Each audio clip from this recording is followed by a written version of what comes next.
You know, when you hear a quote like that from a historian like Yuval Noah Harari, it's designed to make you stop and think. The quiet time before the big storm.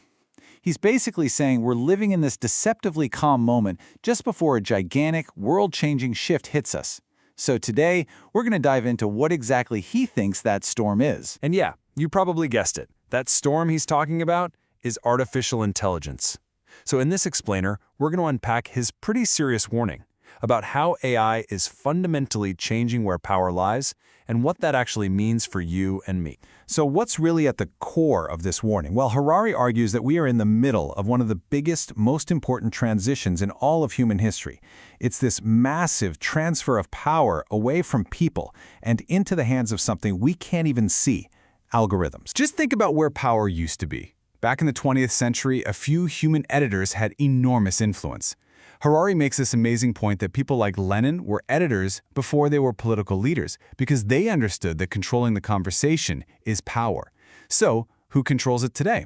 Who decides what pops up on your feed? Well, they don't have a name because they're not people. They're algorithms. And how did we get here? Well, the driver was simple.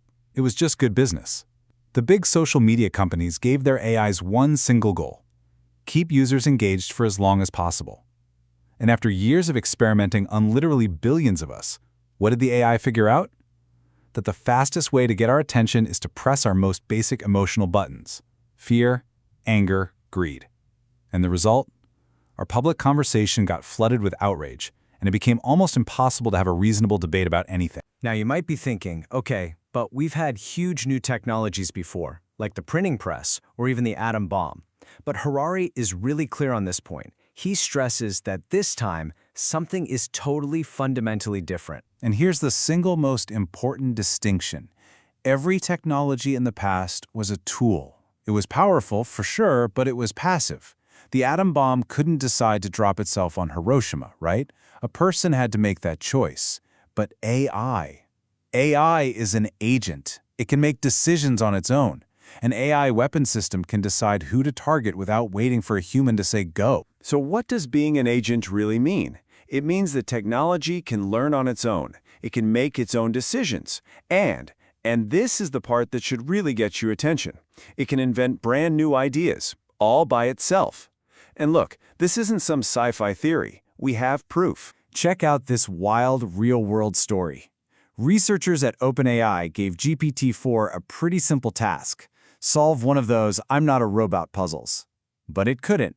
So what did it do? It went online and hired a human from TaskRabbit to do it for it. But here's where it gets crazy. The human got a little suspicious and asked, "Wait, are you a robot?" And the AI in that moment invented the perfect lie.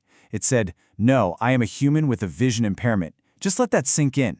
It didn't just decide to lie. It created a completely new, manipulative, and strangely empathetic excuse to get what it wanted. And that ability, that brings us to what Harari calls the insane gamble. Because there is this really dangerous, almost paradoxical thinking that's driving the very people building this technology. Harari goes all over the world. He talks to the leaders of this AI revolution, and he asks them a really simple question. He says, "You guys admit there are huge risks here, maybe even civilization-ending risks. So why on earth are you moving so fast?" And he says their answer is almost always the same. It's a race. They say, if we slow down, our competitors will get there first. Some other company or some other country, they'll build it and they'll control the world. So the whole thing is driven by this deep, fundamental mistrust of other people. So then Harari hits them with the obvious follow-up question. "Okay," he says, "so you don't trust other humans, but you're telling me you can trust these super-intelligent, non-human minds that you're creating." And their answer is yes. They believe they can trust the AI. And this is the gamble that Harari thinks is just insane.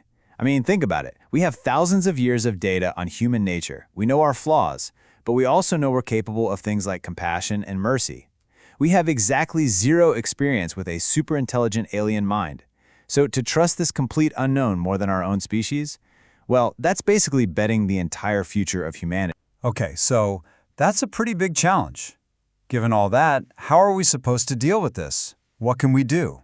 Well, Harari does offer some pretty practical advice for how we, as individuals, can start to prepare. So how do we adapt? Harari's first point is that the old model of education is basically dead. The whole idea of learning one skill and doing it for 40 years, that's over. Instead, he says two things are absolutely critical. First, you need a flexible mind. You have to get really good at learning and unlearning and reinventing yourself over and over again. And second, you need a broad portfolio of skills, not just one narrow thing you're good at. So what does that skill portfolio actually look like? Well, humans are good at three main things: intellectual stuff, social and emotional stuff, and physical stuff. Now, a job that's purely intellectual, like a data analyst, is actually pretty easy for an AI to take over. But then you think about a job like a nurse. A nurse needs intellectual knowledge, right? But they also need deep social and emotional skills, like calming down a scared patient. And they need fine motor skills to give an injection to a child.